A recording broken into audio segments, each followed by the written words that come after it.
Hello everyone, and welcome to History of One Piece, where I chronicle, review, debate, and analyze the various arcs of One Piece. Last time I recapped the events of the Captain Morgan arc, so today I'm going to delve even further into the events that transpired. I have a lot to cover today, so let's get started, shall we? The Captain Morgan arc focuses on quite a few more characters than the Alvida arc. Where the Alvida arc served as an introduction to Luffy and Koby, the Morgan arc serves to flesh out these characters and introduce us to a few more. In addition to our two leads, the arc focuses on Captain Morgan, Helmeppo, Roronoa Zoro, and Rika, the girl who made the onigiri. While not all of them get a character arc, each character has a specific role to play, and all of them become important later down the line. Once again, Luffy remains static throughout the arc because he doesn't need to change just yet. We learn a lot about him from his actions and his interaction with the rest of the characters. The first major thing we learn here is that Luffy knows absolutely nothing about navigation. Before Luffy got in the whirlpool in the last arc, he was drifting around the ocean in a small boat, simply hoping he'd reach land soon. In episode 2, he lets Koby steer the boat, and is amazed that Koby can get them to the marine island. This may seem trivial until you consider the fact that Luffy wants to be a pirate captain.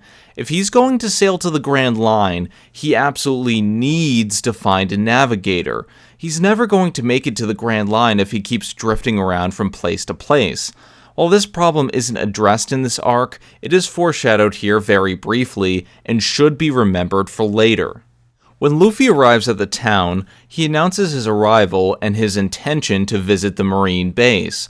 This further showcases how completely confident Luffy is. He's not subtle, and he doesn't hide the fact that he's a pirate because he doesn't feel he has to.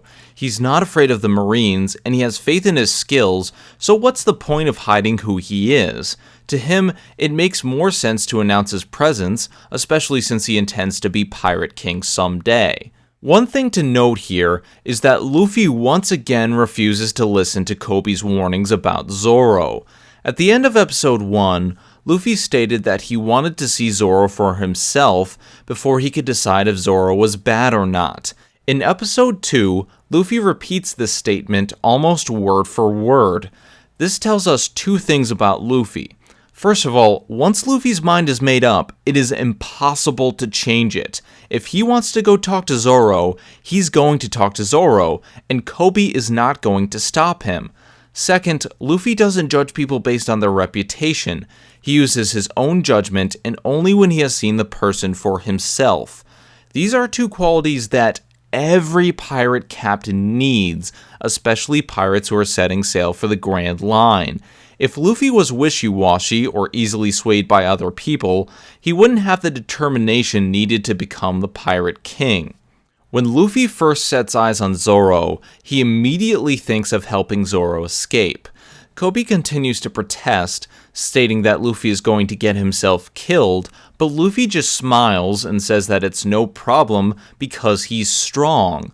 This statement reinforces Luffy's confidence, but it also showcases once again that Luffy isn't afraid of anyone or anything. For the past 2 episodes, Zoro has been built up as an unstoppable demon, but Luffy just laughs this off. Another important thing to note is that when Helmeppo first appears, Koby is thankful that the Marines have arrived, and he turns to Luffy to confirm this notion, but Luffy doesn't answer him. From the look on Luffy's face, he can tell that Helmeppo is bad news. The thing is, Luffy has a knack for reading people. With just a look, he can easily form an opinion of a person, and his opinion is accurate 95% of the time. Now, you're probably wondering how Luffy is able to do this. Well, this ties back to his interaction with Koby in episode 1, and into something we won't learn until much later down the line. I'll get back to this later, but for now, just remember that Luffy is great at reading people. When Rika is thrown over the wall, Luffy immediately rushes to her aid. He doesn't think about it, and he doesn't hesitate. He simply saves her without a second thought. This is the first of many examples of Luffy's selflessness.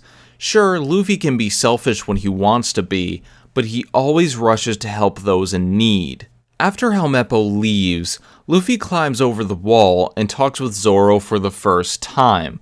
Now, I'm going to talk more about the scene later on in the overview, but this is some serious character development for Luffy.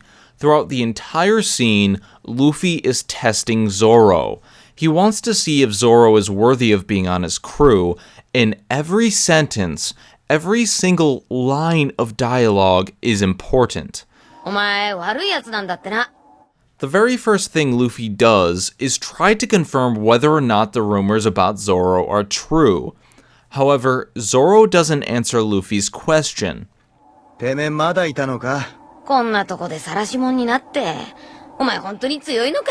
Because Zoro dodges Luffy's first question, he switches tactics and asks if Zoro is really as strong as they say. This question does a few things. First of all, this is a direct insult to Zoro. Luffy is trying to make Zoro mad to see how he reacts. Luffy needs a first mate who is cool-headed and able to deal with Luffy's zaniness. If Zoro reacted like the pirates on Alvida's ship, Luffy probably would have given up on Zoro that very second.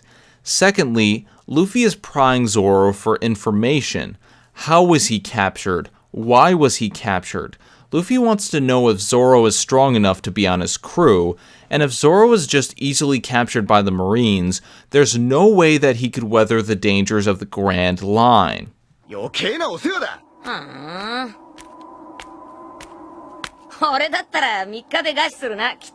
Once again, Luffy is directly challenging Zoro.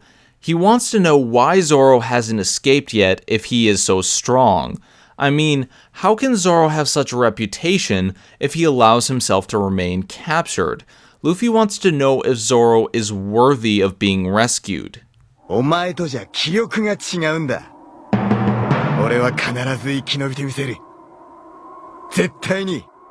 With that statement, Luffy's interest in Zoro has grown, but he hasn't made up his mind yet.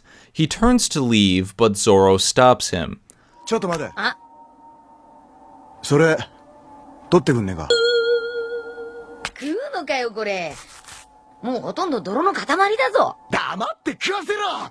あ。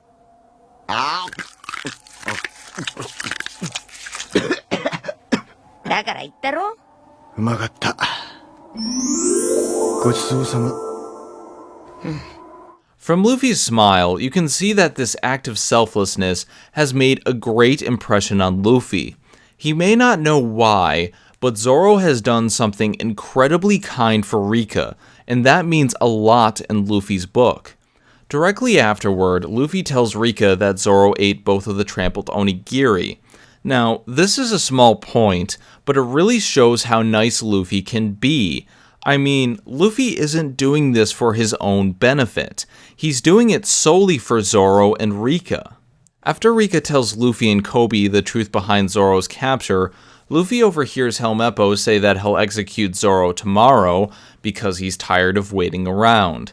It is this remark that causes Luffy to punch out Helmeppo and make up his mind about Zoro. Now, it's fairly obvious why Luffy is angry at Helmeppo, but there are some factors here that you might not notice. First and foremost, Luffy has seen Zoro's loyalty and dedication firsthand. Zoro's kept his end of the bargain, surviving for 3 weeks without food, all to save 2 people he just met, and Helmeppo wants to trample all over this act just because he's bored. What a dick.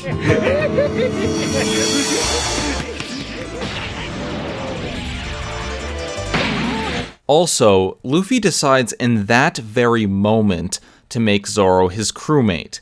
He didn't decide after hearing Rika's story, and he didn't decide after seeing Zoro eat the onigiri. He decided when he saw just how much Zoro was willing to sacrifice for 2 people he didn't even know. Zoro almost died for them, and that is a big deal to Luffy. Another major point here is the fact that Helmeppo refuses to fight his own battles. He's perfectly willing to harm anyone he wants, but he calls his father when anyone opposes him.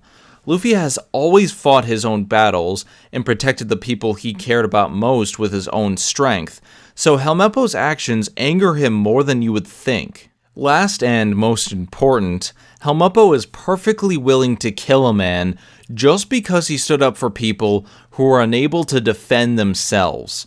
Rika and her mother may be very strong-willed, but they have no real way to fight back against Helmeppo and Morgan. Threatening to kill someone for defending the rights of the defenseless is simply despicable.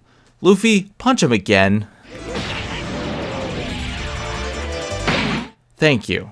When Luffy confronts Zoro again, his mind is made up. It's important to note that he doesn't ask Zoro to join him.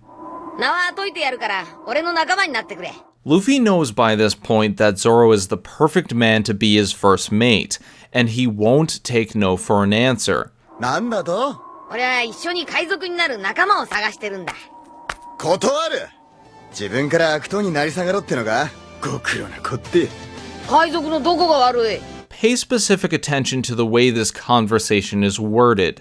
Zoro refuses to join Luffy because he doesn't want to become a pirate. Consider the fact that Zoro is a renowned pirate hunter. He's probably killed hundreds of pirates in his line of work and seen firsthand just how evil they can be. Luffy doesn't see it that way, though. To Luffy, just being a pirate doesn't make you a bad person. The title really doesn't matter. It's what you do as a pirate that makes you good or evil. Luffy is always doing good deeds for people he doesn't even know, so he considers himself good regardless of what he is. 海賊なんて下道だ誰がなるか別にいいじゃんか。もともとお前悪い賞金稼ぎって言われてるんだから。When Zoro calls pirates scum, Luffy points out the fact that Zoro is known as an evil pirate hunter. Again, Luffy values a person's actions over their reputation. Sure, Zoro has the title of pirate hunter, but he's shown through his actions that he is a noble person, worthy of being on Luffy's crew, and that's what matters to Luffy. お前刀使うんだってな。ああだがあのバカ息子は持ってっちまったよ俺が取り返してくるよ。何だから刀が欲しけりゃ俺の仲間になれ。立ち悪いぞてめえあいつ一人で基地に乗り込むつもりか Now, what happens next might make Luffy look like an idiot, but there is a reason for it. あバカ基地は反対だそっちじゃねゴムゴムのロケットあいつ一体何者なんだ If you think back to the beginning of the episode, you can clearly see that the marine base is visible from the port of the town and from the front gate of the marine base. The base is a central part of the town. Luffy may do dumb things from time to time, but he's not stupid enough to miss the giant building at the top of the island. The question remains then, why did Luffy run the wrong way? Well, the answer is quite simple. Luffy ran the wrong way on purpose. Think about it. The very next thing Luffy does is use his Gomu Gomu no rocket to launch himself to the other side of the yard. Luffy could have simply walked or ran to the other end of the yard, but he didn't.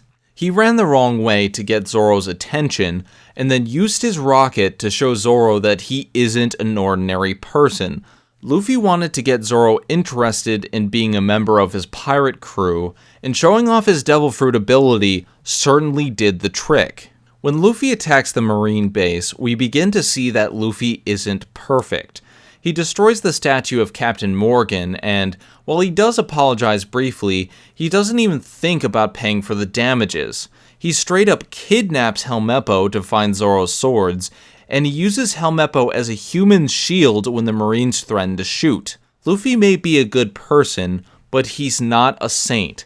He'll stand up for what he believes to be right, but he's not above using dirty tactics. We didn't really see this side of Luffy in the last episode, and it's a great development for